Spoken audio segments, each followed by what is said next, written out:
Nah, baiklah, Bismillahirrahmanirrahim. Assalamualaikum warahmatullahi wabarakatuh. Waalaikumsalam Waalaikumsalam warahmatullahi warahmatullahi wabarakatuh. wabarakatuh. Alhamdulillah.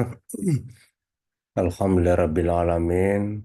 Wabihi nasta'inu ala umuri dunya waddin. Wassalatu wassalamu ala rasulillah. Wa ala alihi wa sahbihi ajmain. Amma ba'du. Bapak Ibu yang sama-sama berbahagia. Alhamdulillah pada sore hari ini kembali lagi kita bersua untuk melanjutkan perkuliahan kita pada mata kuliah Difusi dan Inovasi Teknologi Pendidikan Agama Islam. Insya Allah segala ikhtiar kita hari ini bagian dari ibadah di sisinya. Salam dan salawat untuk Nabiullah Muhammad SAW sebagai suri teladan buat kita semua. Bapak Ibu yang kami hormati, dimohon yang belum buka videonya, kameranya supaya dibuka, supaya terbaca nantinya ya dalam rekaman yang meskipun eh, apa namanya ketika nanti dibuka audionya, video rekamannya itu tidak dikenal siapa yang ada di dalam karena tidak terbuka kameranya ya. Jadi dimohon supaya dibuka kameranya dan itu bagian dari solidaritas di dalam proses perkuliahan. Oke, baiklah untuk mengefisienkan waktu, kita berikan kesempatan kepada kelompok 3 untuk memimpin diskusi kita yang membahas tentang karakteristik inovasi pendidikan dan faktor yang mempengaruhi adopsinya. Ya, silakan kelompok 3 untuk memimpin diskusi kita. Ya. Baik, Pak. Terima kasih. Assalamualaikum warahmatullahi wabarakatuh. Waalaikumsalam warahmatullahi Waalaikumsalam wabarakatuh. warahmatullahi wabarakatuh. Awalan hayya bina nashkuru ilallah subhanahu wa ta'ala wal malik wa sultan wal khaliqu fi kulli hana'il alam wa huwa alladhi faqadu atana hayatan jamilatan wa hayatan tawilatan hatta nastati an najtami'a fi hadzal makanil mubarak. Secondly, my salawat and salam to our Prophet Muhammad sallallahu alaihi wasallam, was the king of the great kingdom, namely Islam religion, then woke us from educated person to be educated person. Yang terhormat Bapak Dr. Abdul Halik MPDI selaku dosen pengampu mata kuliah Difusi dan Inovasi Teknologi PAI.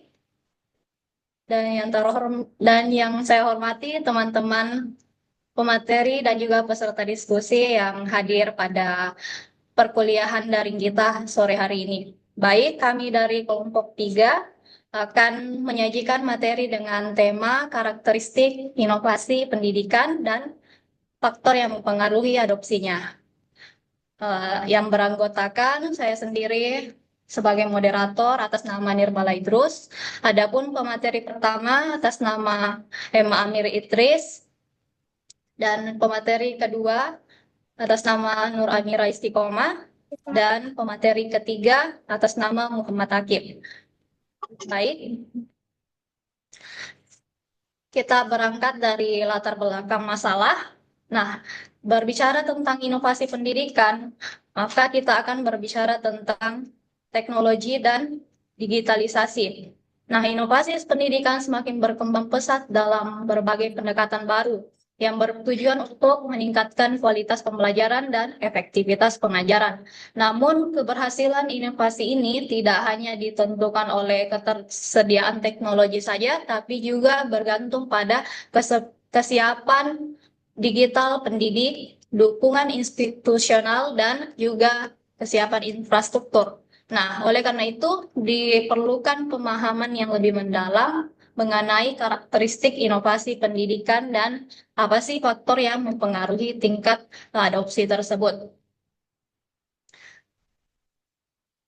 Dari latar belakang tadi kita mengambil rumusan masalah yang terbagi menjadi tiga, yaitu yang pertama, apa karakteristik utama dari inovasi dalam pendidikan?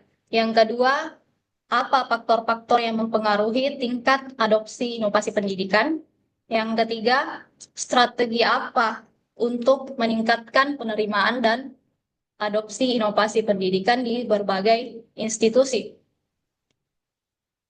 Untuk pembahasan yang pertama, karakteristik utama dari inovasi dalam pendidikan, saya serahkan kepada pemateri pertama untuk Saudara M. Amir Idris.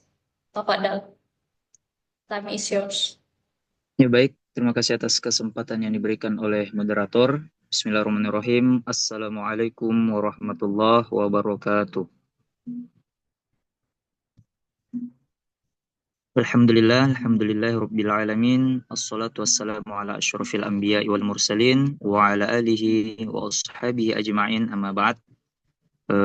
Pertama-tama bersyukur kepada Allah Azza wa Jalla dan bersolat kepada Rasulnya Muhammad sallallahu alaihi wasallam. Allahumma shalli wa sallim wa barik alaih.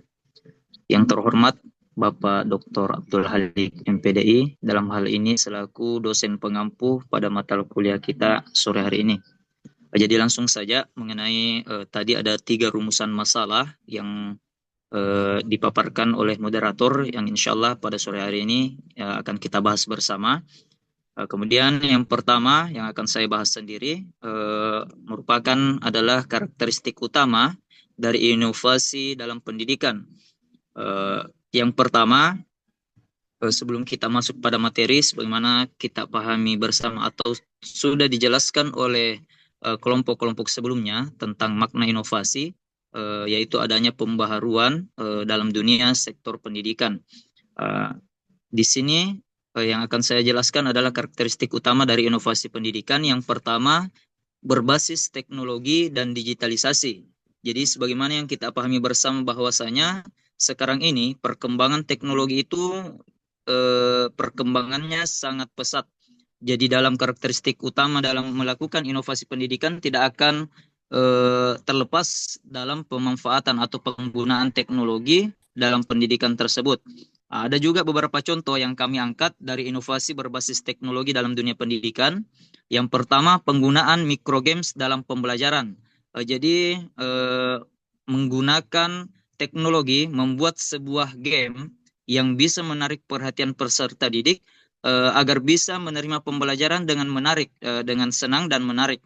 Karena contoh halnya ada 2 guru yang membahas materi yang sama, namun dalam penerapannya atau dalam menjelaskan materi itu berbeda. Ada yang menggunakan cara bermain sambil belajar, yaitu dengan menggunakan microgames. Ada juga yang menggunakan konvensional atau hanya menggunakan metode ceramah saja. Tentunya penangkapan seorang peserta didik dalam menerima pembelajaran akan berbeda. Adapun contoh-contoh penggunaan microgames dalam pembelajaran yang paling umum yang sering kita gunakan itu contohnya quizzes. Ada juga yang telah dilakukan oleh orang-orang permainan berbasis Pokemon Go. Ya mungkin ini sempat viral pada saya lupa tahun berapa. Jadi seolah-olah permainan ini dulu kita berjalan ke sana kemari mencari Pokemon.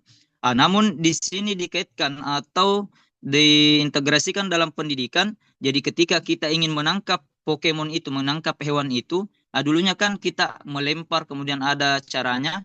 Ini diintegrasikan dalam dunia pendidikan. Ketika kita ingin menangkap Pokemon itu ada pertanyaan yang muncul.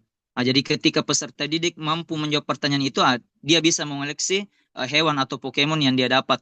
Ini akan lebih menarik karena selain mengolah kognitif peserta didik, ini juga membuat peserta didik lebih aktif karena dia akan berjalan, seumpama dia berjalan ke perpustakaan, ada Pokemon di sana dan lain sebagainya.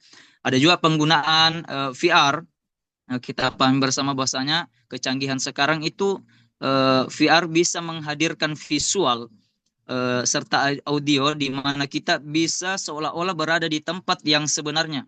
Jadi kita bisa mengajarkan seumpama materinya sejarah kebudayaan Islam menggunakan VR. Jadi peserta didik seolah-olah betul-betul berada di masa itu. Anggaplah di masa Bani Abbasiyah, mereka melihat secara langsung, oh ternyata kehidupan orang-orang seperti ini, budayanya seperti ini. Kemudian penerapan financial teknologi atau vintage dalam pendidikan, yaitu penggunaan administrasi keuangan dalam dunia pendidikan yang semakin canggih. Jadi peserta didik ini dapat memudahkan selain pendidik, peserta didik juga dapat dimudahkan dengan adanya kehadiran vintage tersebut. Jadi kita bisa menarik uang maupun menyetor uang secara mudah tanpa harus datang ke bank langsung. Jadi hanya menggunakan teknologi vintage. Kemudian e-learning dan learning management system, di mana ini sudah banyak kita bahas bersama, adanya penggunaan pembelajaran yang memudahkan kita menggunakan e-learning, yaitu pembelajaran yang tidak harus kita datang ke sekolah atau kita tidak harus datang ke kampus, kita bisa mengakses pembelajaran di rumah saja atau kita bisa mengakses pembelajaran dimanapun dan kapanpun, yang sehingga ini menjadi fleksibilitas untuk kita untuk bisa mendapatkan informasi dan ilmu pengetahuan dari mana saja. Kemudian kehadiran learning management system atau lebih dikenal dengan LMS ini memudahkan pendidik juga karena sistemnya sudah diatur sedemikian rupa sehingga seperti mengolah data, membuat media pembelajarannya itu menjadi lebih mudah. Kemudian yang kedua, karakteristik yang kedua dalam inovasi pendidikan yaitu mendorong kreativitas dan inovasi peserta didik. Dalam hal ini contohnya mahasiswa. Sebagaimana menurut penelitian Kristianto pada tahun 2021, di mana membahas bahwa kecerdasan budaya memiliki korelasi positif terhadap inovasi siswa dalam lingkungan akademik. Jadi maksudnya apa? Ketika peserta didik memiliki kecerdasan budaya, mampu menerima, menghargai keberagaman budaya, ini akan mengolah atau akan membuat pemikiran peserta didik ini lebih terbuka untuk bisa menerima perbedaan, sehingga akan terlatih pemikiran mereka akan lebih kreatif dan lebih terbuka lagi dalam menerima segala hal yang mereka tangkap dalam proses pembelajaran. Selain itu, metode pembelajaran berbasis proyek dan pembelajaran berbasis masalah atau problem based learning PBL juga merupakan inovasi yang bertujuan meningkatkan keterampilan berpikir kritis dan kreatif siswa. Jadi proses problem based learning ini adalah mengangkat sebuah masalah yang berada di sekitar kita. Jadi permasalahan atau situasi yang benar-benar bisa dirasakan langsung oleh siswa, kemudian diberikan kepada siswa untuk mereka olah masalah tersebut dan memberikan ruang kebebasan untuk bisa mencari solusi atau jalan keluar terhadap masalah yang kita berikan. Ini akan sangat berpengaruh terhadap daya berpikir seorang peserta didik untuk mereka lebih berpikir kritis, menggunakan pemikiran mereka untuk mencari jawaban yang menurut mereka sendiri, bukan berdasarkan jawaban dari buku. Kemudian ketiga, karakteristik dalam inovasi pendidikan berbasis kepemimpinan dan budaya organisasi. Jadi inovasi yang berhasil dalam pendidikan seringkali bergantung pada gaya kepemimpinan dari pendidik dan administrator pendidikan. Jadi kepemimpinan seorang pendidik, jika seorang pendidik mampu memberikan motivasi, meningkatkan motivasi dalam kepada peserta didik, mampu menciptakan lingkungan belajar yang menarik, tentunya ini merupakan sesuatu yang sangat memberikan nilai plus dalam proses pendidikan. Makanya inovasi dalam pendidikan ini juga bergantung terhadap gaya kepemimpinan seorang pendidik maupun administrator pendidikan. Kemudian budaya organisasi yang mendukung eksperimen. Jadi bagaimana mengorganisir adanya dukungan melakukan eksperimen atau sebuah temuan yang baru, baik dalam segi metodenya, medianya kah. Jadi kita tidak boleh tertutup bilang pakai ini saja. Tahun lalu kita pakai metode ini. Jangan cari metode yang baru. Eksperimen di sini dalam dunia pendidikan juga sangat penting untuk mendapatkan dukungan dari organisasi pendidikan. Kemudian kolaborasi, baik kolaborasi antar pendidik dan kepala sekolah, kolaborasi pendidik dan peserta didik, maupun kolaborasi pendidik dengan orang tua peserta didik.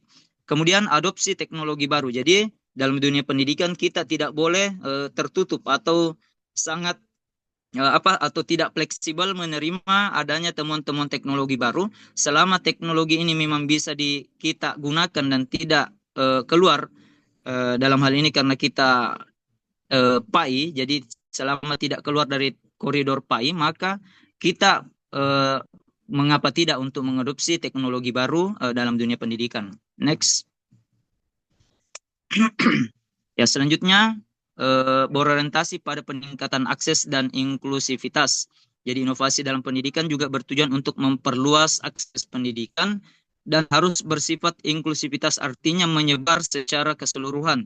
Jadi dalam melakukan inovasi dalam dunia pendidikan itu tidak boleh hanya mencakup sebagian saja. Jadi sifatnya ini harus universal sebenarnya.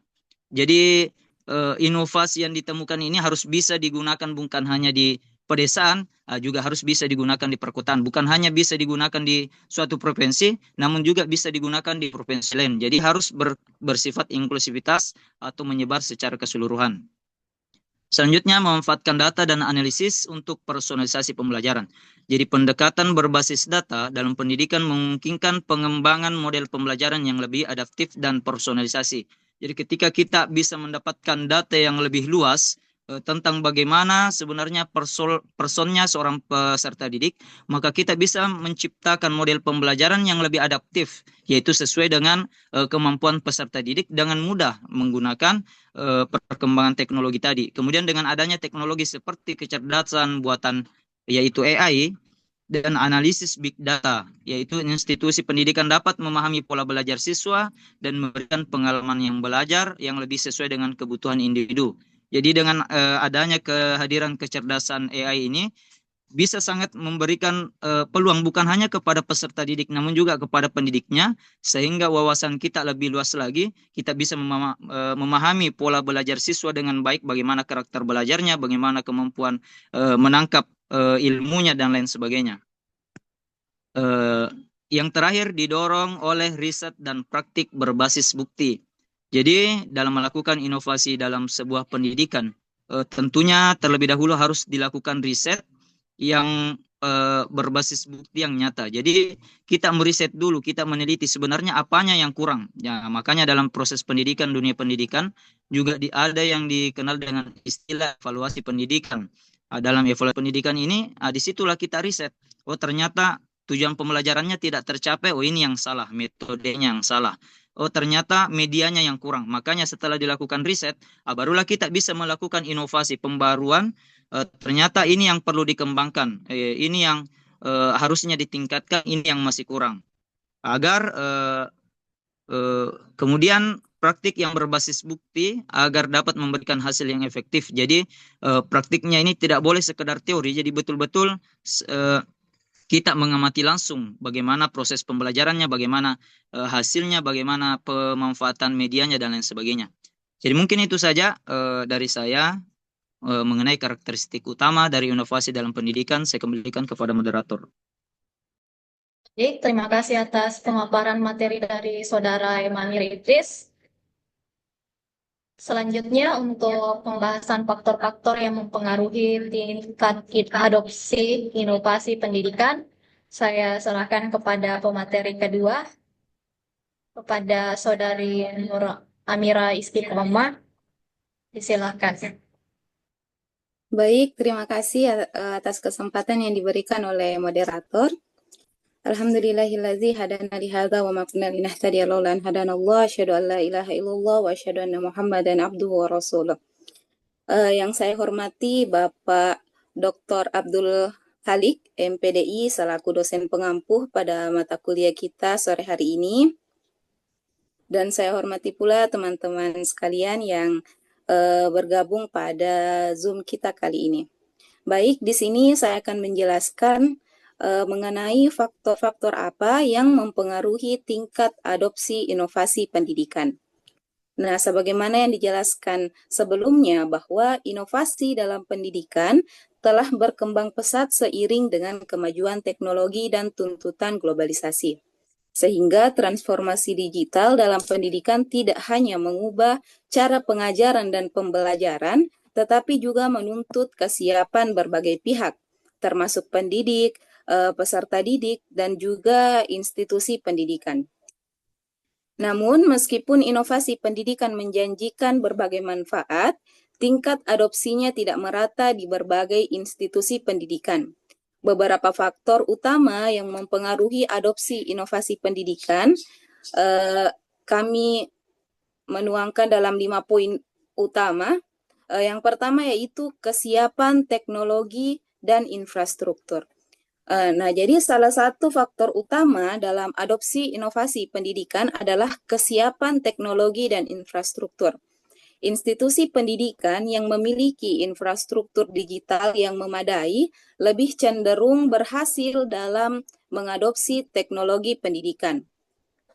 Infrastruktur yang mendukung seperti akses internet yang stabil, perangkat keras yang memadai, dan platform pembelajaran berbasis digital menjadi faktor penting dalam memastikan kelancaran implementasi inovasi pendidikan.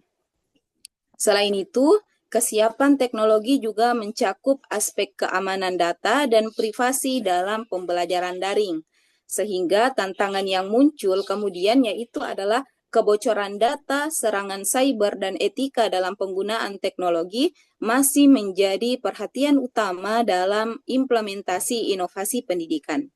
Oleh karena itu, adopsi inovasi pendidikan ini harus disertai dengan kebijakan yang menjamin perlindungan data pengguna serta sistem keamanan yang handal. Adapun faktor yang kedua yaitu penerimaan pengguna dan kesiapan sumber daya manusia. Faktor berikutnya yaitu yang mempengaruhi tingkat adopsi inovasi pendidikan ini adalah penerimaan pengguna baik dari sisi pendidik maupun dari sisi peserta didik. Kesiapan guru dalam menggunakan teknologi pendidikan menjadi faktor yang krusial dalam keberhasilan implementasi inovasi di sekolah maupun dalam perguruan tinggi. Nah, pendidik yang memiliki literasi digital yang baik lebih cenderung menerima dan mengadopsi teknologi dalam proses pembelajaran. Di sisi lain, motivasi dan kesiapan mahasiswa juga menjadi faktor yang sangat berpengaruh. Beberapa penelitian menunjukkan bahwa mahasiswa yang terbiasa dengan teknologi lebih mudah beradaptasi dengan inovasi dalam pembelajaran seperti gamifikasi dan mobile learning. Nah, faktor yang ketiga yaitu kebijakan pendidikan dan dukungan institusi. Nah, ini juga menjadi faktor kunci dalam tingkat adopsi inovasi pendidikan, di mana institusi pendidikan yang memiliki kebijakan yang jelas mengenai implementasi teknologi akan lebih mudah dalam mengintegrasikan inovasi ke dalam kurikulum mereka. Selain kebijakan internal institusi, dukungan dari pemerintah dan badan pendidikan juga menjadi sangat penting. Bahkan ada beberapa negara telah mengembangkan kebijakan nasional untuk mendukung digitalisasi pendidikan, termasuk penyediaan infrastruktur teknologi, pelatihan bagi pendidik, serta insentif bagi institusi yang mengadopsi teknologi dalam pembelajaran. Faktor yang keempat yaitu faktor sosial dan budaya. Ini juga memegang peranan penting dalam adopsi inovasi pendidikan. Dalam beberapa masyarakat, teknologi dalam pendidikan masih dipandang sebagai sesuatu yang kurang esensial dibandingkan metode pembelajaran tradisional. Sehingga perubahan paradigma mengenai peran teknologi dalam pendidikan membutuhkan waktu, terutama dalam masyarakat yang memiliki preferensi terhadap metode pembelajaran tatap muka. Selain itu, diperlukan juga dukungan dari komunitas akademik yang memiliki budaya akademik yang terbuka terhadap perubahan akan lebih mudah dalam mengintegrasikan inovasi pendidikan dibandingkan dengan institusi yang memiliki struktur yang kaku dan resistensi terhadap perubahan. Adapun faktor terakhir yaitu dampak inovasi pendidikan terhadap pembelajaran. Meskipun terdapat berbagai tantangan dalam mengadopsi inovasi pendidikan, beberapa penelitian menunjukkan bahwa inovasi ini memiliki dampak positif terhadap efektivitas pembelajaran. Penggunaan teknologi seperti AI dan pembelajaran berbasis data telah membantu meningkatkan personalisasi dalam pembelajaran, memungkinkan siswa untuk belajar sesuai dengan kecepatan dan kebutuhan mereka sendiri. Nah, namun untuk memastikan bahwa inovasi pendidikan benar-benar memberikan manfaat, penting bagi institusi untuk mengembangkan strategi implementasi yang sesuai dengan kebutuhan penggunanya, serta menyediakan pelatihan yang memadai bagi peserta didik. Mungkin itu saja yang dapat saya paparkan mengenai faktor-faktor yang mempengaruhi tingkat adopsi inovasi pendidikan. Berikutnya saya kembalikan kepada moderator. Baik, terima kasih atas pemaparan dari pemateri kedua. Selanjutnya, untuk pembahasan strategi untuk meningkatkan penerimaan dan adopsi inovasi pendidikan di berbagai institusi, saya persilahkan kepada Saudara Muhammad Akib. Tafadhol. Terima kasih atas kesempatannya bagi moderator. Assalamualaikum warahmatullahi wabarakatuh. Terlebih dahulu yang terhormat Bapak Dr. Abdul Halik MPDI selaku dosen pengampu pada mata kuliah sore hari ini, serta teman-teman yang saya banggakan. Ya, jadi kita sudah mendengar dua pemateri tadi, yang dimana kedua pemateri ini membahas tentang karakteristik dan faktor-faktor yang mempengaruhi tingkat adopsi inovasi pendidikan. Ya, jadi di sini saya akan membahas tentang strategi untuk meningkatkan penerimaan dan adopsi inovasi pendidikan di berbagai institusi. Jadi di sini mengenai tentang strategi, ada 6 strategi yang akan saya jelaskan. Strategi yang pertama yaitu penguatan literasi digital bagi pendidik dan mahasiswa. Salah satu faktor utama yang mempengaruhi tingkat adopsi inovasi pendidikan yaitu literasi digital di kalangan pendidik dan mahasiswa. Di mana di sini pendidik yang memiliki pemahaman yang baik terhadap teknologi lebih cenderung terbuka terhadap perubahan dan dapat mengintegrasikan inovasi ke dalam proses pembelajaran dengan lebih efektif. Selain daripada itu, tentunya pendidik yang memiliki pemahaman tentang teknologi, tentunya mahasiswa juga perlu dibekali dengan keterampilan digital yang memungkinkan mereka untuk memanfaatkan teknologi pendidikan secara optimal. Strategi yang kedua adalah pengembangan kebijakan yang mendukung inovasi. Kebijakan yang jelas tentu mendukung sangat penting meningkatkan adopsi inovasi dalam lingkungan akademik. Institusi pendidikan yang memiliki kebijakan yang memfasilitasi pengembangan dan penerapan teknologi dalam pembelajaran lebih cenderung sukses dalam mengadopsi inovasi. Selain daripada itu, tentunya untuk meningkatkan atau memberi dukungan terhadap pengembangan kebijakan yang mendukung inovasi, tentunya pemerintah berperan penting dan lembaga pendidikan juga berperan dalam menciptakan regulasi yang memungkinkan integrasi teknologi secara lebih luas. Ya, selanjutnya strategi yang ketiga adalah penerapan model pembelajaran berbasis teknologi yang adaptif.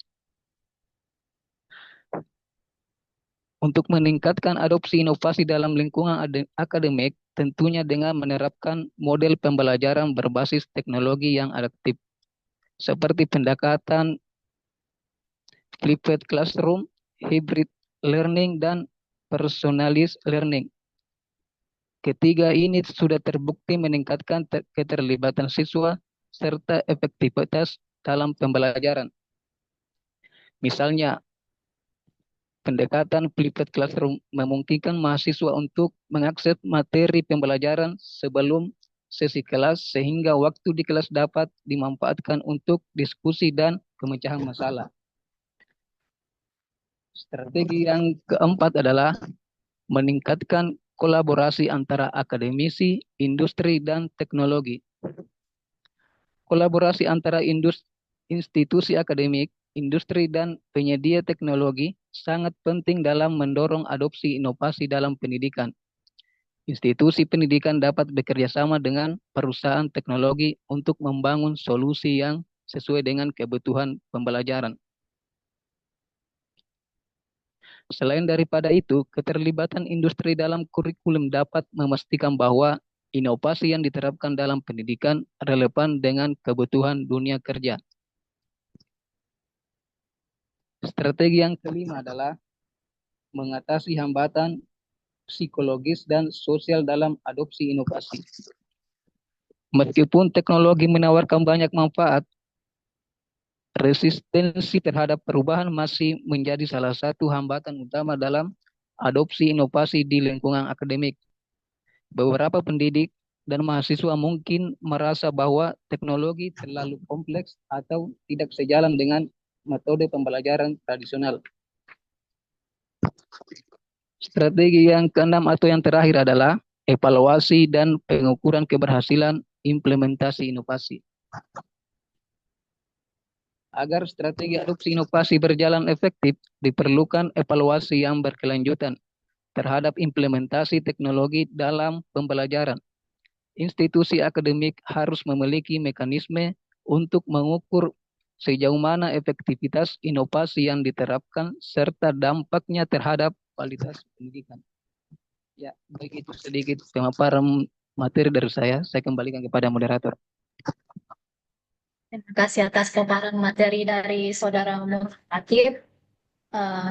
Dan itulah tadi 3 poin pembahasan kita pada hari ini. Yang pertama ada karakteristik, yang kedua faktor-faktor, dan yang ketiga strategi untuk meningkatkan inovasi dan pendidikan dalam institusi.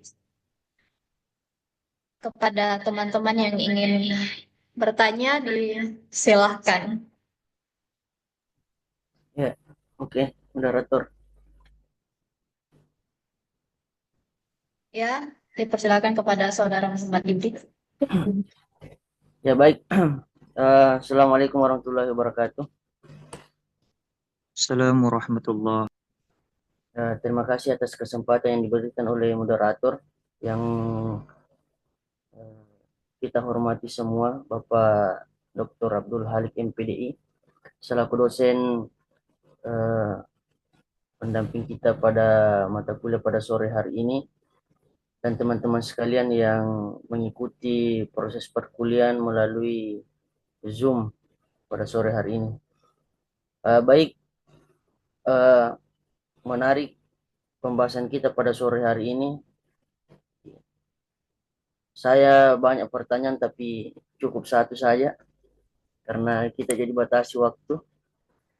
Jadi tadi ada yang dijelaskan oleh Saudara Amir tentang akses dan inklusivitas. Ya, saya tertarik dengan pembahasan itu ya. Jadi langsung saja saya berikan pertanyaan pada teman-teman sekalian. Seperti ini, jika inovasi dalam pendidikan bertujuan untuk meningkatkan akses dan inklusivitas, bagaimana memastikan bahwa inovasi berbasis teknologi tidak justru memperdalam kesenjangan digital antara kelompok yang memiliki akses terhadap teknologi dengan yang tidak memiliki akses terhadap teknologi tersebut. Mungkin seperti itu ya. Sudah dipahami mungkin Saudara Amir ini. Ya. Oke, saya kembalikan kepada moderator ya. Terima kasih. Baik, terima kasih atas pertanyaan dari Saudara Muhammad Yudi. Saya ulang tadi pertanyaannya. Bagaimana memastikan inovasi pendidikan berbasis teknologi justru tidak memberi kesenjangan digital. Ya, terima kasih. Ya, seperti itu. Selanjutnya, pada penanya selanjutnya, kali ini kita batasi 2 pertanyaan untuk sesi pertama.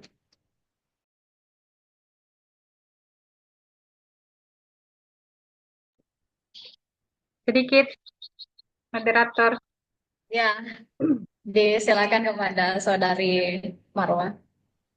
Ya baik, terima kasih atas kesempatan yang telah diberikan kepada saya. Pertama-tama yang terhormat Bapak Dr. Abdul Halik MPDI selaku dosen pengampu pada sore hari ini dan teman-teman sekalian yang saya cintai dan saya banggakan. Tetap semangat. Ya, jadi terkait tadi materi yang dipaparkan oleh pemateri, saya tertarik di faktor yang mempengaruhi adopsi inovasi itu tadi.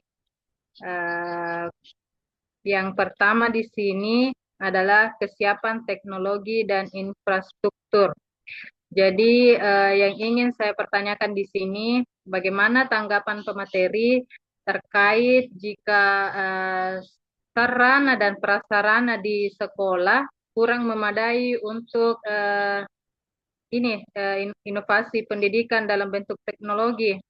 Apakah tidak ada cara lain yang bisa dilakukan satuan pendidikan tersebut jika ingin melakukan sebuah inovasi dalam pembelajaran atau dalam pendidikan? Apakah cuma harus menggunakan teknologi saja atau ada cara lain?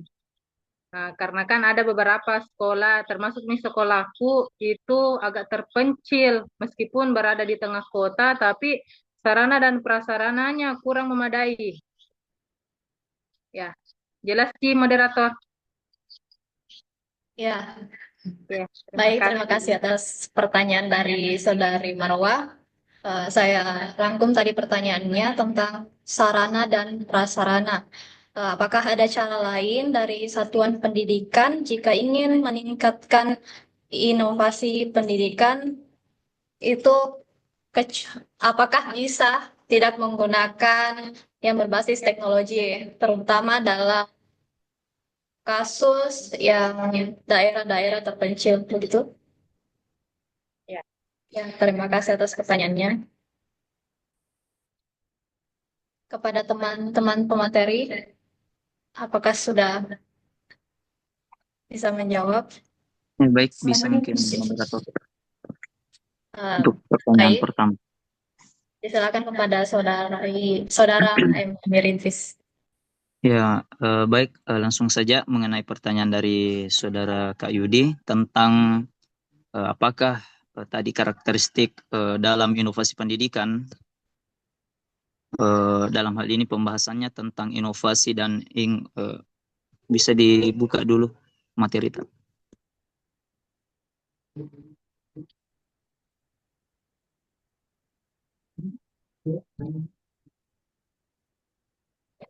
Atau ya,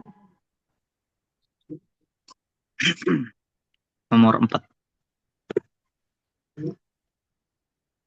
Ya, tentang peningkatan akses dan inklusivitas. Jangan sampai justru menimbulkan kesenjangan dalam dunia pendidikan. Ya, sebenarnya hampir sama, hampir terkait dengan pertanyaan dari Kak Marwa tentang pemerataan infrastruktur teknologi dalam dunia pendidikan. Ya, sebagaimana yang sempat saya jelaskan tadi, bahwasanya dalam melakukan inovasi dalam sebuah pendidikan, tentunya harus dilakukan riset terlebih dahulu. Bahwasanya inovasi ini yang kita butuhkan. Jangan sampai justru menimbulkan kesenjangan. Di sini sebenarnya menjadi masalah utama, yang dimana masalah ini sudah menjadi masalah turun-temurun. Mungkin kita akan mengaitkan dengan perbincangan kita pada pertemuan-pertemuan yang lalu, bahwasanya bagaimana kebijakan pemerintah saat ini, adanya program makan siang gratis yang tujuannya untuk mencerdaskan generasi muda.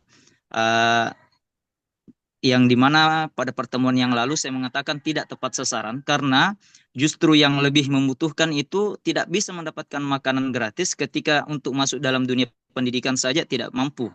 Jadi jangankan berbicara tentang infrastruktur teknologi, bahkan sampai saat ini di Indonesia sendiri masih sangat banyak bangunan-bangunan sekolah yang bisa dikatakan sangat tidak layak untuk disebut sebagai bangunan sekolah. Masih sangat banyak sekolah-sekolah yang kelas-kelasnya memprihatinkan, plafonnya hancur, masih menggunakan tehelnya masih tanah, belum ditembok dan lain sebagainya.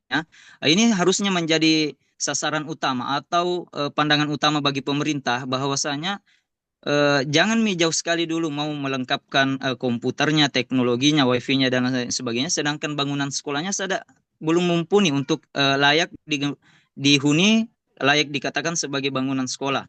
Kemudian jadi perlunya sebenarnya peningkatan dalam dunia pendidikan. Justru kebijakan yang dilakukan pemerintah hari ini justru tidak sesuai dengan apa kesenjangan-kesenjangan yang terjadi dalam dunia pendidikan.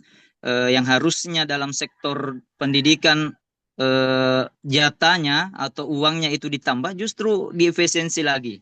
Jadi memang untuk masalah kesenjangan infrastruktur yang merata ini akan menjadi masalah yang sangat sulit kita hadapi, apalagi kita hanya seorang peserta pendidik yang walaupun kemauan kita 100% mau meningkatkan itu infrastruktur itu, namun apalah daya kita, kekuatan kita tidaklah merupakan kekuatan yang besar untuk bisa mencakupi semua masalah itu.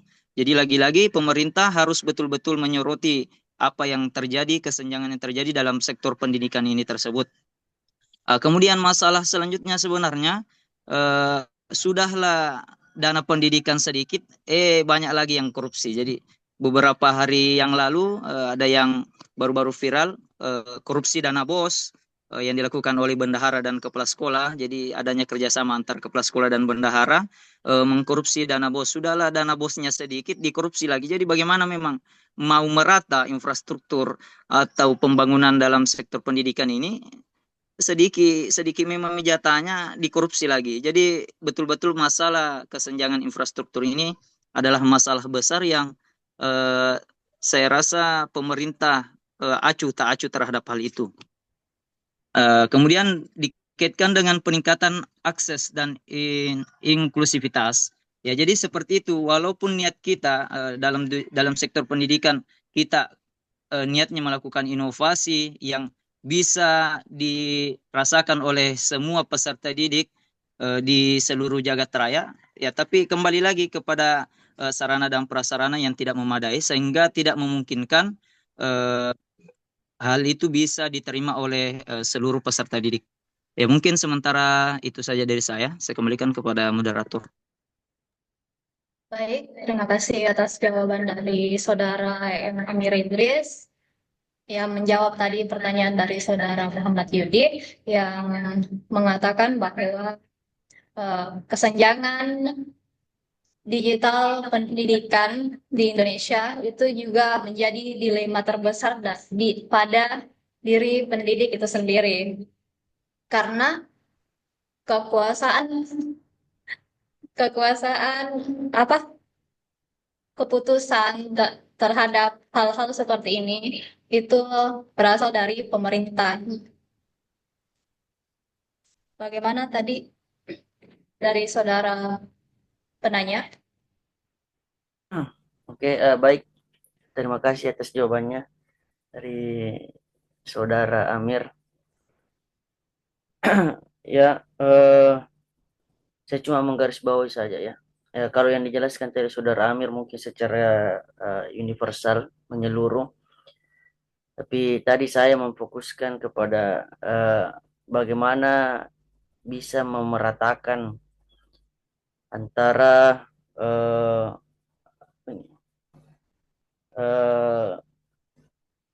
kesenjangannya itu antara siswa yang memang sudah memiliki akses terhadap teknologi dengan yang belum sama sekali memiliki akses terhadap teknologi itu. Saya prioritaskan kepada itu. Ya. Kan pasti ada kesenjangan di situ. Jangan sampai kita memberikan inovasi, ya, karena pembahasan tentang inovasi, dan memberikan inovasi terhadap siswa dalam proses pembelajaran. Ada inovasi seperti ini, ada aplikasi seperti ini yang bisa digunakan. Ternyata itu memperdalam kesenjangan, ya, memperdalam kesenjangan. Di sisi lain, yang memang sudah terbiasa dengan teknologi itu mungkin cepat beradaptasi, tetapi yang tidak pernah, ya, itu menjadi hambatan. Oke, seperti itu, ya. Terima kasih. Oke, moderator. Baik, terima kasih atas tanggapannya dari saudara penanya yang mengatakan bahwa yang di garis bawah itu bagaimana bisa memeratakan kesenjangan siswa yang telah mempunyai akses ke teknologi dan juga yang ada yang tidak mempunyai akses sama sekali. Bisa saya tuntaskan sedikit? Baik, silakan kepada saudara Imam Idris. Ya baik, langsung saja ya tentang kesenjangan antar siswa ya. Jadi makanya tadi dalam faktor menerima mengadopsi inovasi itu ada beberapa hal. Yang pertama kesediaan teknologi. Jadi dalam suatu lembaga pendidikan tentunya tidak asal mengadopsi juga, harus melihat bagaimana ketersediaan teknologi di sana. Jadi seumpama di suatu sekolah ada anak yang memiliki HP, ada yang tidak. Makanya dalam mengadopsi inovasi pendidikan itu coba menggunakan inovasi yang bisa digunakan secara menyeluruh peserta didik. Biasanya juga dalam sekolah-sekolah disediakan komputer. Jadi ada lab komputer terkhusus agar peserta didik bisa mengakses semua metode atau semua modul pembelajaran di komputer tersebut. Jadi walaupun peserta didik tidak memiliki HP, disiapkan komputer oleh lembaga tersendiri. Jadi ya tergantung lagi kembali kepada lembaganya, apakah siap mengadopsi inovasi pendidikan yang dilakukan. Kemudian dilihat dulu apakah memang sarana dan prasarananya sudah memadai. Ya, mungkin itu sedikit dari saya kembalikan kepada moderator. Baik, terima kasih atas jawaban dari saudara Imam Idris mengenai tanggapan dari saudara penanya tadi. Ya, kita lagi-lagi mengembalikan kepada kondisi sekolah. Apakah bisa menerima inovasi tersebut atau tidak? Dan tentang pemerataan kesenjangan teknologi dalam bidang pendidikan, saya rasa itu lagi-lagi akan kembali tergantung kepada kebijakan pemerintah, terutama pada Menteri Pendidikan. Terima kasih. Bagaimana kepada saudara penanya? Oke, terima kasih. Baik. Kita beralih kepada pertanyaan kedua. Pertanyaan dari saudari Marwah yang menanyakan tentang sarana dan prasarana. Apakah ada cara lain dari satuan pendidikan jika ingin membuat inovasi pendidikan kecuali berbasis teknologi? Karena diingat belum meratanya digitalisasi di Indonesia, terutama di daerah-daerah terpencil. Kepada teman-teman materi, disilakan jika sudah ada yang bisa menjawab.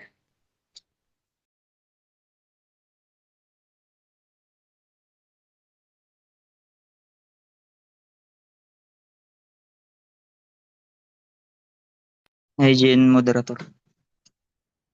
Ya, disilakan kepada saudara. Baik, terima kasih atas kesempatan yang diberikan. Jadi berdasarkan pertanyaan dari Kak Marwah tentang hampir sama permasalahannya. Ya, lagi-lagi tentang kesenjangan. Ya, mohon maaf soalnya. Ya, kesenjangan teknologi atau infrastruktur teknologi yang tidak merata. Jadi apa peran atau apa yang harus dilakukan kita tenaga pendidik untuk bisa mengatasi hal tersebut? Yang pertama, tadi seperti yang sudah saya sampaikan, kita harus melihat dulu bagaimana kemampuan atau kesanggupan peserta didik kita tersebut. Jangan sampai seumpama kita menekankan kepada peserta didik bahwa besok pembelajaran itu harus online. Tapi kita tidak tahu bagaimana sebenarnya wilayah di daerah peserta didik kita, apakah jaringannya mumpuni, apakah semua memiliki HP dan lain sebagainya. Jadi pendidik juga harus mengerti semua hal itu. Jadi tugas pendidik bukan hanya sekedar mengajar, tapi kita harus bisa memahami segala aspek, baik dari aspek kepribadiannya peserta didik, aspek latar belakangnya peserta didik, bahkan ekonominya peserta didik kita harus pahami. Jadi itulah hebatnya seorang pendidik. Jadi bukan cuma mengajar, sekedar belajar dan mengajar. Kemudian langkah apa lagi yang bisa dilakukan kita sebagai seorang pendidik?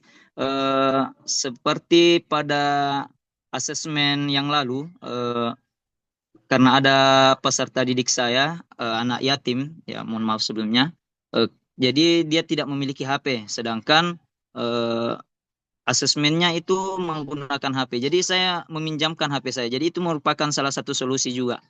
Jadi kita melihat bahwa biar bagaimanapun dipaksakan anak ini, disuruh bawa HP tidak akan bisa karena memang tidak ada HP-nya kasihan. Jadi saya pinjamkan HP saya untuk digunakan ujian oleh anak itu. Kemudian bisa juga mungkin setelah temannya selesai baru pinjam HP-nya temannya, tapi saya rasa itu kurang efektif karena akan terlambat kasihan. Keluar mi bahasanya. Ya, akan terlambat waktu untuk menjawab pertanyaannya karena nanti selesai temannya baru disuruh pinjam HP-nya temannya untuk menggunakan asesmen dengan HP itu. Jadi kemudian ya bisa saja kita menggunakan komputer saja jika memang sekolah itu memiliki lab komputer, atau dalam melaksanakan asesmen atau melaksanakan ujian tidak harus dipaksakan. Kalau memang kita tidak siap untuk menggunakan teknologi ya pakai manual, ataukah cukup soalnya yang pakai teknologi supaya tidak buang-buang kertas. Peserta didik tidak perlu pakai print soal, cukup kita buat soal di Word kah, di manakah, kemudian kita tampilkan di LCD. Peserta didik cuma tinggal langsung menjawab, jadi tidak buang-buang kertas maki untuk print soal dan lain sebagainya. Jadi sebenarnya ada banyak solusi yang bisa kita lakukan, tapi ya kembali lagi, walaupun 100% niat kita ingin mengembangkan dalam sektor pendidikan, tapi ya apalah daya kita, kekuatan kita tidak sebesar itu. Ya, jadi mungkin itu jawaban saya sementara.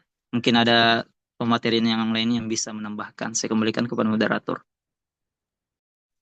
Baik, itu tadi jawaban dari Saudara Emamir Idris yang mengatakan bahwa untuk penerapan teknologi atau inovasi berbasis IT di pendidikan, kita harus melihat dari kesanggupan peserta didik itu sendiri. Bagaimana kepada teman-teman, apakah ada yang ingin menambahkan jawaban dari pemateri? Disilakan.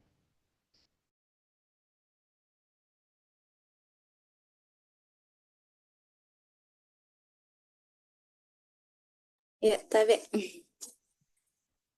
Ya, dipersilakan kepada Saudari Nur Amira. baiklah, saya saya ingin menambahkan jawaban dari Saudara Amir dan juga memperkuat kalaupun misalnya kita ini kita pakai tetap menggunakan teknologi dulu. Nah, kalau misalnya kita mau menggunakan teknologi tapi sarana dan prasarana kita kekurangan dari teknologi dan infrastruktur itu, ya kita bisa menggunakan teknologi yang lebih sederhana dan kemudian hemat biaya. Contohnya dalam pembelajaran itu kita bisa menggunakan teknologi low tech, ya, contohnya seperti menggunakan proyektor misalnya atau whiteboard digital. Namun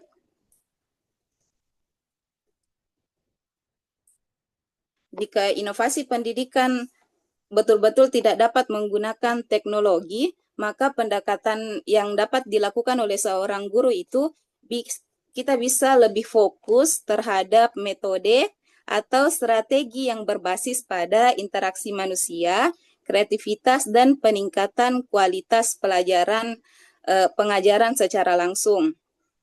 Karena kita ketahui bersama bahwa teknologi ini memiliki potensi besar untuk meningkatkan pendidikan, inovasi pendidikan tetap bisa dicapai tanpa mengandalkan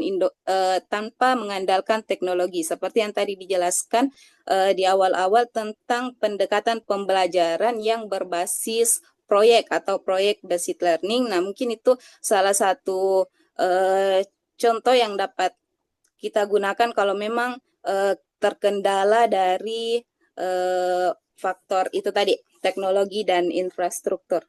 Mungkin sekian dari saya. Saya kembalikan kepada moderator. Baik, terima kasih atas jawaban dari saudari materi. Bagaimana kepada saudari penanya?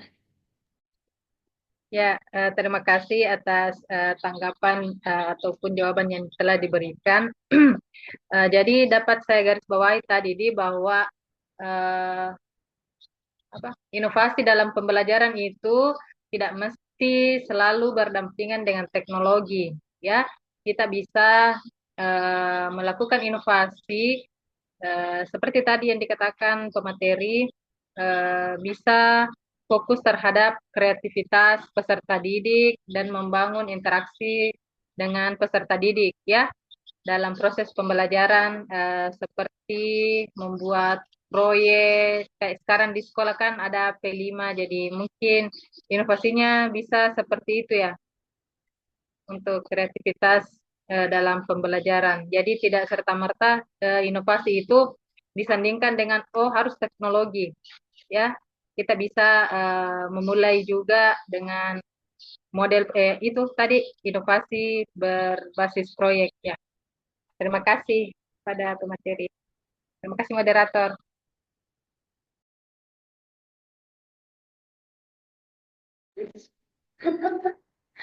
Baik, itu tadi diskusi kita pada hari ini, sesi tanya jawabnya. Dan selanjutnya untuk menerima atau mengembangkan insight-insight baru dan di diskusi kita pada hari ini, saya serahkan kepada Bapak dosen pengampu. Pada Bapak disilakan.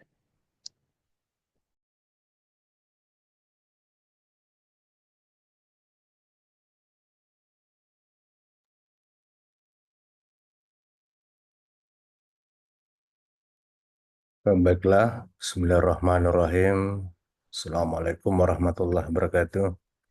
Waalaikumsalam warahmatullahi wabarakatuh. wabarakatuh. Terima kasih kepada kelompok 2 yang telah memimpin diskusi kita pada sore hari ini. Dan tentu kepada teman-teman yang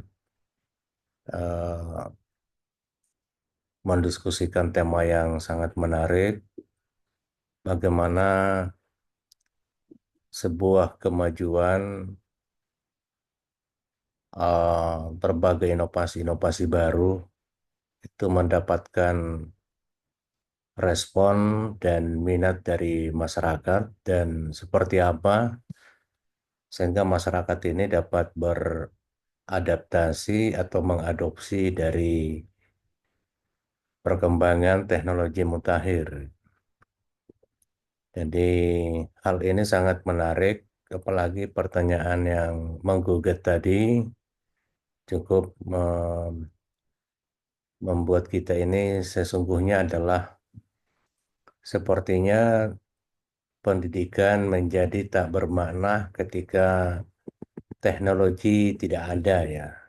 Itu yang sering kesan yang terus bergulir, sedangkan kalau kita melihat realitas yang lain, masih tetap eksis ya lembaga-lembaga pendidikan Islam yang tampak tidak memiliki relasi yang kuat dengan teknologi mutakhir ya. Misalnya pada lembaga pendidikan Islam yang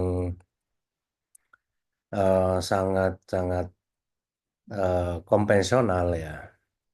Hanya di pondok pesantren tradisional yang kelihatannya tidak memiliki pengaruh yang kuat terhadap adanya inovasi teknologi ya. Jadi ini ada realitas yang terjadi di masyarakat terkait dengan masalah respon terhadap inovasi teknologi mutakhir ya. Saya ingin menambahkan beberapa catatan ya. Tadi disinggung tentang faktor yang mempengaruhi eh, masyarakat atau para praktisi pendidikan dalam mengadopsi teknologi mutakhir ya. Jadi tentu yang bagi kita sebagai praktisi memiliki kriteria tersendiri ya di dalam mengadopsi satu produk teknologi mutakhir. Jadi yang pertama itu adalah kemudahan penggunaan ya atau kepraktisan. Jadi kita sering cepat mengadopsi, mengadaptasikan satu produk terbaru ketika produk terbaru itu sangat mudah untuk diterapkan ya atau digunakan. Jadi itu yang banyak terjadi misalnya kita banyak mengadopsi dulu namanya LCD karena begitu mudah diterapkan ya, mudah diaplikasikan. Jadi beda kalau misalnya kenapa di sekolah tidak menggunakan misalnya papan tulis yang berbasis digital itu ya. Itu karena mungkin salah satu faktornya adalah kemudahan penggunaan ya. Jadi ini lagi-lagi sekarang juga para vendor, para eh, inovator-inovator dalam dunia teknologi itu berlomba-lomba untuk menciptakan perangkat teknologi yang praktis untuk digunakan ya. Jadi hal yang paling nyata dulu ketika penggunaan handphone ya. Kalau di era awal itu penggunaan handphone yang paling banyak itu adalah Nokia karena dinilai paling praktis, mudah digunakan oleh pengguna. Beda kalau merek yang lain kayak Siemens ya, itu sangat lebih rumit dibandingkan dengan Nokia. Setelah digantikan oleh Samsung ya, Samsung dianggap lebih praktis, mudah digunakan dibanding dengan produk yang lain. Jadi itu ya ditentukan oleh kepraktisan satu produk sehingga masyarakat cepat merespon ya. Kemudian yang kedua kemanfaatan ya. Jadi kita eh, seringkali ya mudah tergoda membeli sesuatu produk ketika manfaatnya dinilai sangat besar ya. Jadi apalagi manfaat ini eh, sangat terkait langsung dengan kebutuhan di dalam profesi kita, kemudian kebutuhan dalam aktivitas keseharian di luar dari profesi ya. Jadi intinya adalah apakah produk itu sejalan dengan kebutuhan profesi kita atau dalam keseharian, kebutuhan keseharian kita, apakah di sekolah atau di dalam lingkungan keluarga dan seterusnya. Jadi ini yang menjadi salah satu kriteria kita bisa begitu mudah atau cepat mengadaptasikan ke teknologi terbaru ketika melihat tentang kemanfaatan suatu produk ya. Kemudian hal yang sangat penting juga adalah tentang biaya ya. Jadi biaya ini juga sangat mempengaruhi apalagi di sekolah. Tentu pertimbangan-pertimbangan biaya eh, membeli atau pengadaan suatu produk itu seringkali dilakukan secara bertahap karena keterbatasan biaya ya. Kadang juga guru melihat prioritas-prioritas yang mau diadakan karena faktor biaya. Sehingga ini juga yang menjadi pertimbangan utama bagi kita ini sebagai praktisi untuk cepat mengadopsi atau mengadaptasikan inovasi baru. Jadi faktor biaya. Eh, oleh karena itu bahwa kontes ini tadi kaitannya dengan eh, pertanyaan yang pertama dan kedua ya. Ini adalah faktor dukungan ya. Jadi dukungan dari pemerintah, dukungan dari masyarakat, dukungan dari pihak sekolah atau pimpinan sekolah. Nah, kalau berbicara tentang dukungan dari masyarakat itu kaitannya dengan culture, ya, budaya keterbukaan, budaya teknologi, budaya efisiensi.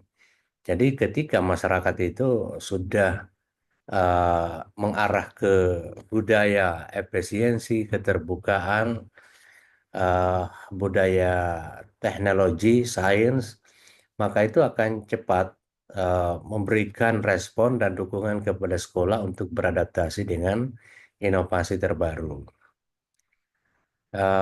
Kemudian pihak sekolah atau kepala sekolah ya, ini juga kalau tidak salah sempat saya singgung adalah political will dari kepala sekolah terkait dengan pengadaan uh, produk-produk terbaru dalam teknologi pendidikan dan pembelajaran. Jadi kalau misalnya pemahaman kepala sekolah sangat rendah, visioner atau vision kepala sekolah ke depan itu sangat terbatas, maka tentunya slow di dalam merespon inovasi terbaru dalam konteks teknologi. Jadi itu sangat ditentukan dukungan dari pimpinan sekolah dalam hal ini kepala sekolah karena dialah yang menentukan atau yang memiliki political will di dalam proses adaptasi dan adopsi teknologi mutakhir. Ya. Kemudian yang sangat penting juga adalah negara harus hadir ya. Jadi negara harus hadir di sini tentu bukan saja di sekolah negeri, tetapi juga sekolah swasta ya. Jadi ini juga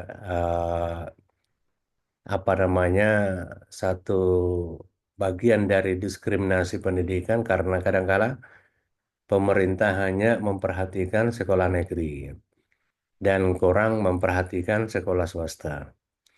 Ini juga yang menjadi eh, permasalahan mendasar karena eh,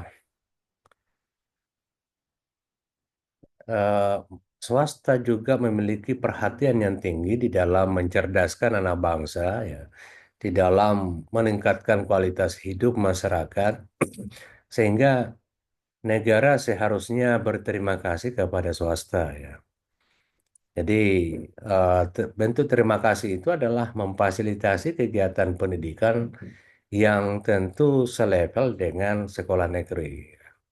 Jadi itu yang seringkali menjadi tantangan terutama bagi sekolah swasta karena kurang mendapat perhatian dari pemerintah.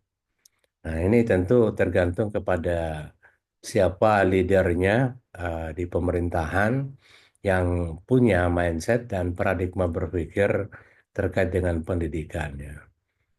Jadi jangankan swasta ya, jadi sekolah negeri pun juga tanpa tidak seimbang ya, selaras dengan sekolah yang lain ya. Dan misalnya di Parepare sama-sama sekolah negeri, ada yang cukup lengkap, ada juga yang sangat terbatas ya. Dari segi fasilitas teknologi itu sendiri. Dan itu lagi-lagi dipengaruhi oleh misalnya kecakapan kepala sekolah di dalam melobi pemerintah misalnya, ya. Jadi ada juga misalnya dulu ketika kepala sekolah pintar melobi bermain untuk mendapatkan dana DAK ya, dana alokasi khusus yang langsung Jakarta, langsung pusat itu. Itu hanya ada berapa sekolah yang seringkali mendapatkan bantuan dana DAK itu, dan itu pun tergantung dari kecakapan kemampuan kepala sekolah untuk melobi. Jadi ini lagi-lagi eh, di sekolah negeri juga terdapat semacam ketidakseimbangan atau diskriminasi ya dalam konteks kelengkapan sarana dan prasarana yang mendukung adanya teknologi mutakhir. Eh, jadi intinya adalah negara harus hadir ya. Dan juga ketika berbicara tadi masalah swasta, negara juga harus lebih hati-hati memberikan kesempatan kepada swasta untuk membuka lembaga pendidikan ketika dari sisi finansial dan kemampuan untuk melengkapi infrastrukturnya terbatas gitu ya. Jadi itu juga yang menjadi hambatan selama ini karena kadang begitu mudah membuka akses untuk eh, berdirinya sekolah swasta ya tanpa ada semacam studi kelayakan ya. Apakah swasta ini, yayasan ini mampu untuk melakukan pembiayaan pendidikan yang setara dengan sekolah negeri, meskipun negara tidak hadir untuk memberikan bantuan gitu. Jadi dulu itu sangat mudah sekali ya, tanpa mungkin ya ada studi kelayakan yang lebih masif, akhirnya keluar lagi dan seterusnya. Dan itulah dampaknya ya.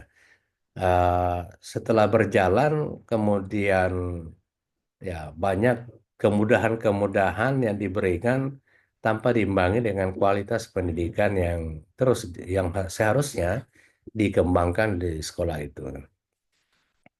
Kemudian yang sangat menarik tadi juga dari ini karena seakan eh, satu teknologi apa satu perubahan dan kemajuan yang ada itu nanti bermakna dan bernilai ketika bernuansa teknologi ya. Jadi teknologi ini merupakan bagian atau salah satu dari bagian atau bidang kehidupan dalam konteks sekarang ini ya. Jadi teknologi merupakan sains terapan ya. Jadi bicara sains terapan yang melahirkan teknologi. Itu salah satunya.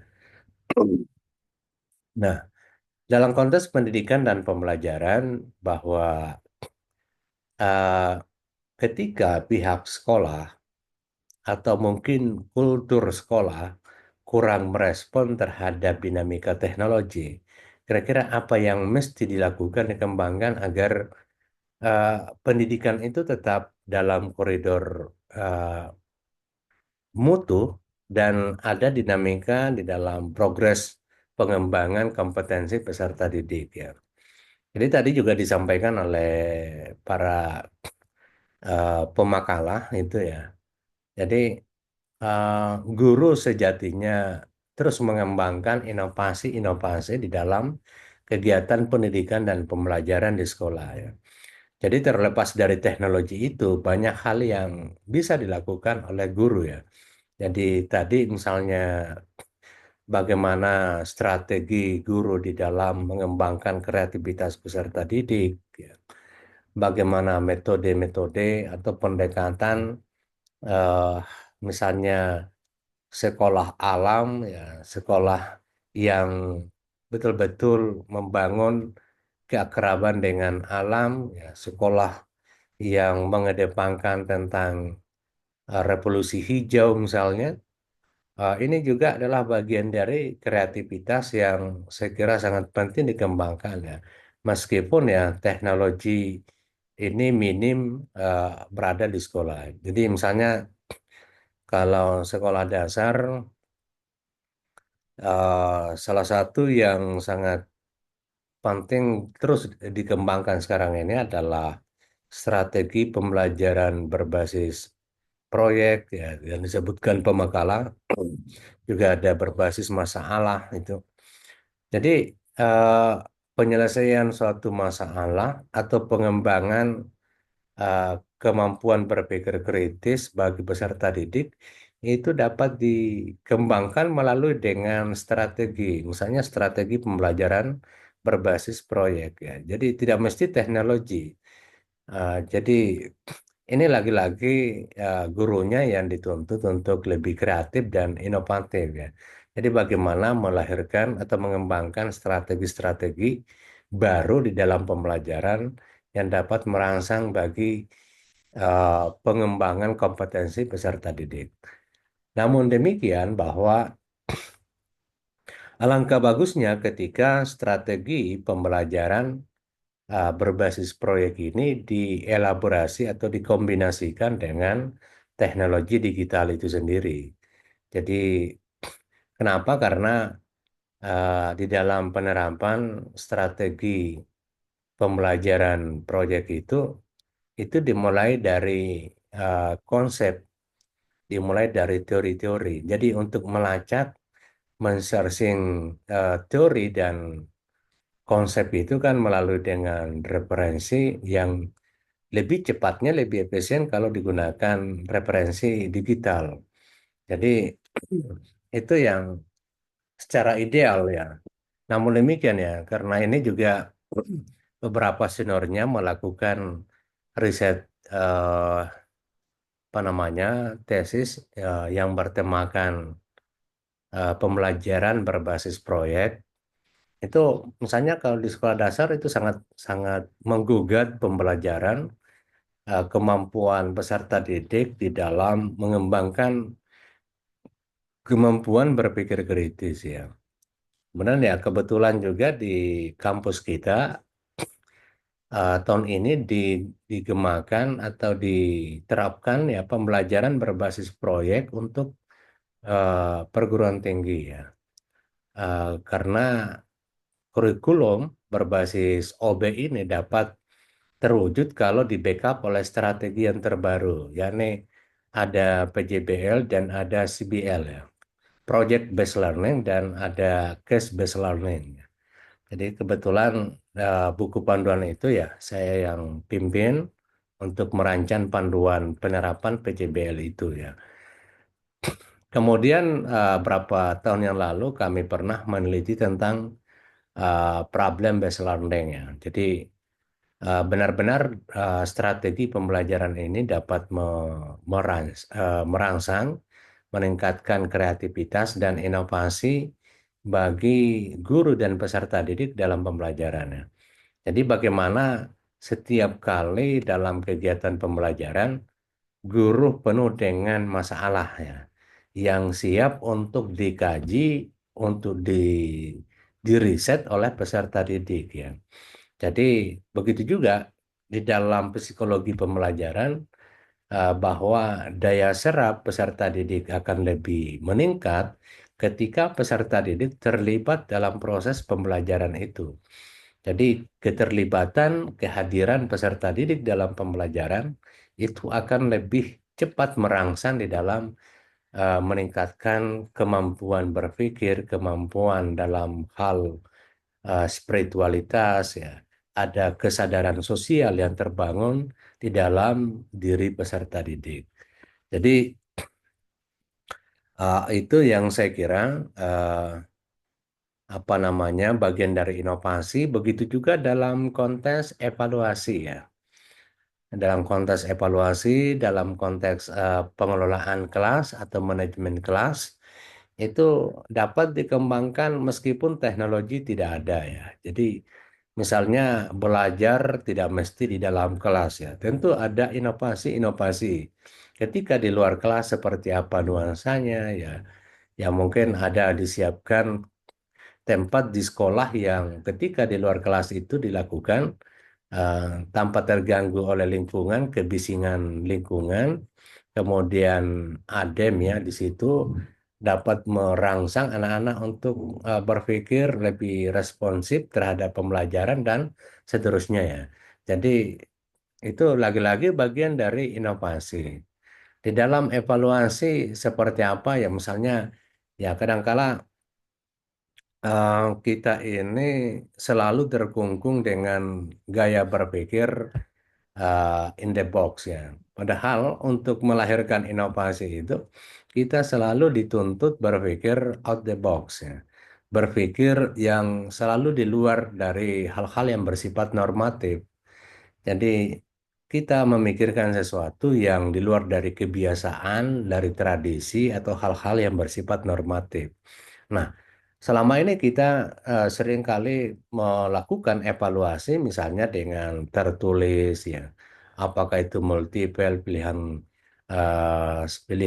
benar salah atau esai dan seterusnya.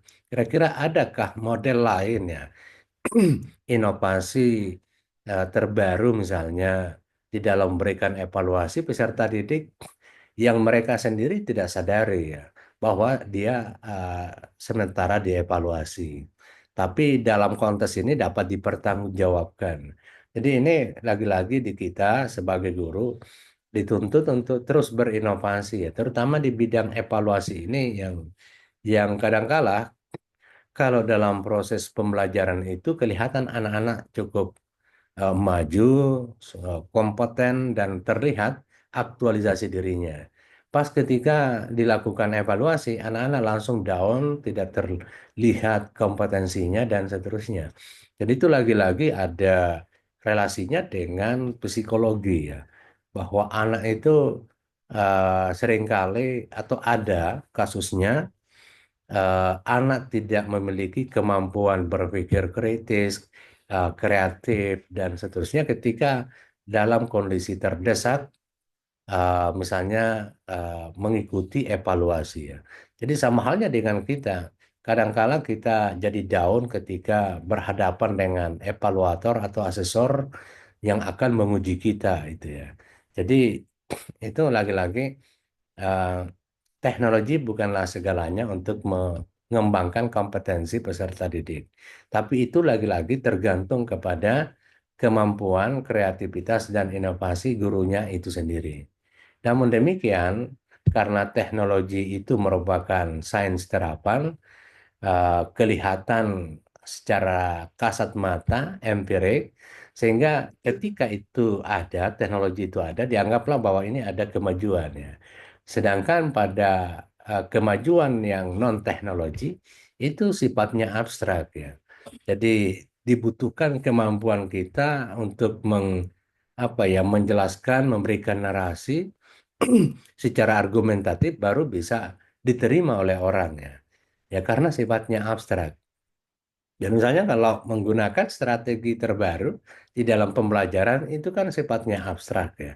Nanti konsep itu diterapkan di dalam kegiatan pembelajaran baru mulai terlembaga, terinstitusionalkan dan itu terlihat.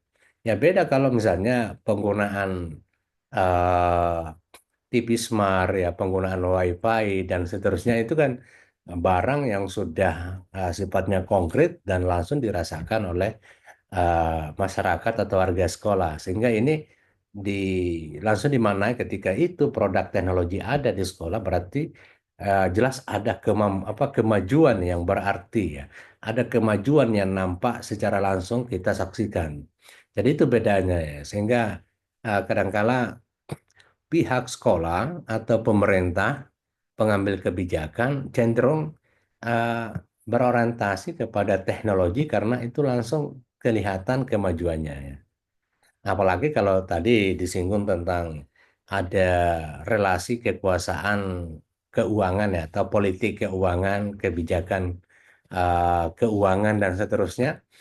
Ya, itu kalau misalnya lebih mudah mengadakan satu produk daripada melakukan pelatihan peningkatan kompetensi ya. Jadi itu yang lebih banyak dipilih pengambil kebijakan ya. Jadi membeli produk untuk pengadaan di sekolah itu lebih langsung nyata dan dari segi politik keuangannya itu lebih mudah diatur ya daripada eh, pimpinan eh, sekolah melaksanakan pelatihan untuk pengembangan kompetensi guru itu sendiri ya. Jadi itu lebih menyusahkan, tidak jelas tentang politik keuangannya ya karena banyak pos-pos anggaran dan seterusnya. Jadi orang lebih pilih yang lebih praktis dan banyak uh, mungkin terkait dengan profitnya ya. Jadi lebih dilihat dari segi profitnya daripada benefitnya. Tapi kalau dalam konteks pelatihan ya tentu lebih banyak benefitnya daripada profitnya, ya. Jadi itu terkait dengan pertimbangan-pertimbangan eh, di dalam memilih mana yang lebih dikedepankan, pengadaan teknologi atau peningkatan kreativitas guru itu sendiri. Jadi makanya ya kalau dalam eh, level yang lebih tinggi di pemerintahan itu lebih banyak pengadaan infrastruktur daripada membangun manusianya itu ya. Jadi itu ya lagi-lagi kalau dalam konteks barang dan jasa ya, kalau pengadaan infrastruktur kan langsung ada apa namanya profitnya dan sesuai dengan undang-undang kan misalnya 15% ya. Nah, kalau pengembangan kualitas manusianya kan ya itu sangat-sangat sedikit profitnya ya.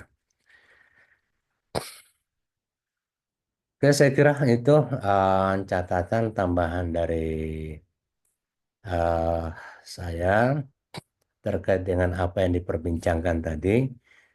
Dan untuk mata kuliah di PUSI ini, eh, kira pertemuan terakhir di bulan Ramadan dan kita akan lanjutkan setelah Ramadan dan kita kembali ke pertemuannya normal ya, yakni tatap muka langsung ya. Dan tentu ya, karena ini sudah pertemuan yang ke berapa ya? Kelima ya.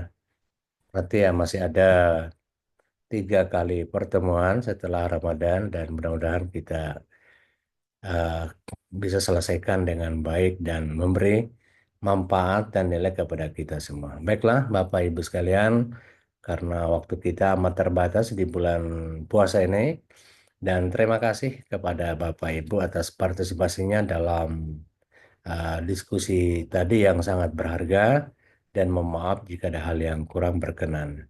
Baiklah, marilah kita mengakhiri pertemuan kita dengan bersama-sama membaca kalimat hamdalah. Alhamdulillahirrahmanirrahim. Assalamualaikum warahmatullahi wabarakatuh. Waalaikumsalam warahmatullahi Waalaikumsalam. wabarakatuh. Terima kasih Pak Dokter. Terima kasih Pak. Mohon maaf lahir dan batin. Syukron Pak Dokter. Setelah masih ketemu besok ya, Bapak Ibu ya. Masih kita gitu, baik.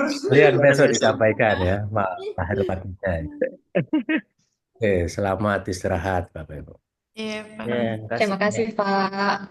Syukron Pak Dokter.